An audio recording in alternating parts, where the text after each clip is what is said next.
All right, in this video, I'm going to be repairing and replacing the windshield washer sprayer nozzles on my Nissan Pathfinder. You can see the driver's side one is very poor or hardly sprays at all, and the passenger side one sprays all the way over the vehicle. So there's something wrong on the driver's side.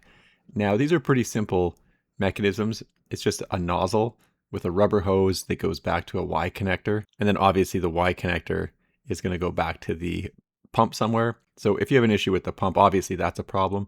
But if you have an issue with the sprayer nozzle, like I do, like one's spraying, one's not, then obviously there's something wrong from the Y connector on forward towards the nozzle. So first thing I'm going to do is remove the nozzles from the Y connector.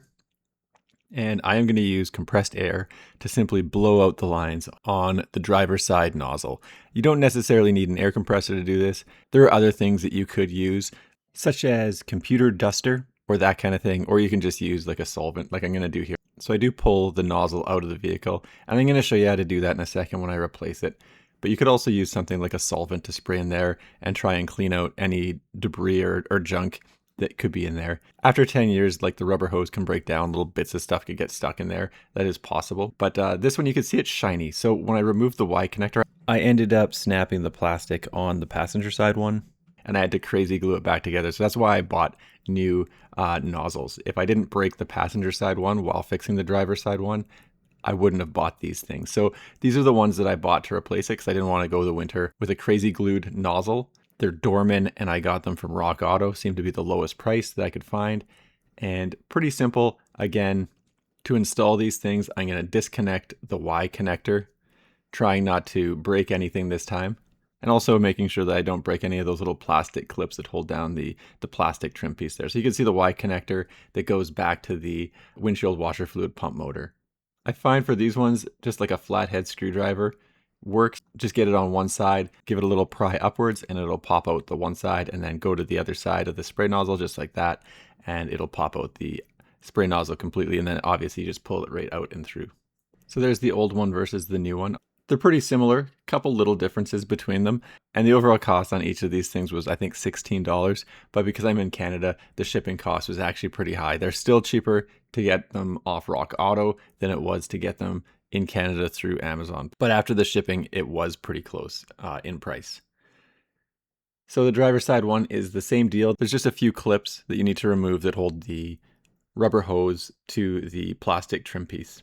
But once you've released the nozzle with the flathead screwdriver, you should be able to just pull it straight out and through. Now for this particular vehicle, I found you had to have the hood down sometimes and the hood up at other times to actually do this work.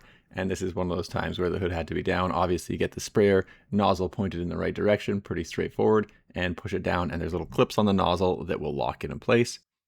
Then I just grab the sprayer nozzle hose and pull it over to the Y connection, making sure that it's not caught up on anything or kinked or twisted.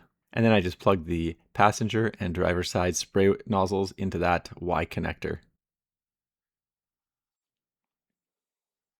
And sort of the last step before closing everything up is to make sure the driver's side hose is fully connected to the little clips that are on the back side of this plastic trim piece. And it is pretty straightforward. It is tough to get your fingers in there. Obviously, if I completely removed it, it'd be a little more easy to manage.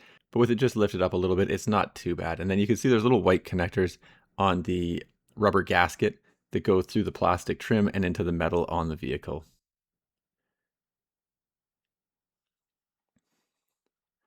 I'm pretty certain I broke a couple of those while doing this, but for the most part, I would say about 80% of them survived the removal process. I just find anytime you're working on a vehicle that's 10 plus years old, you just run a very high chance of breaking a lot of these little plastic bits, and that was the case with the passenger side nozzle. It just snapped off when I was removing the rubber hose. And obviously, I will spoil it with some new Rain-X windshield washer fluid. And then getting in, testing out these nozzles, they're doing a pretty good job right away.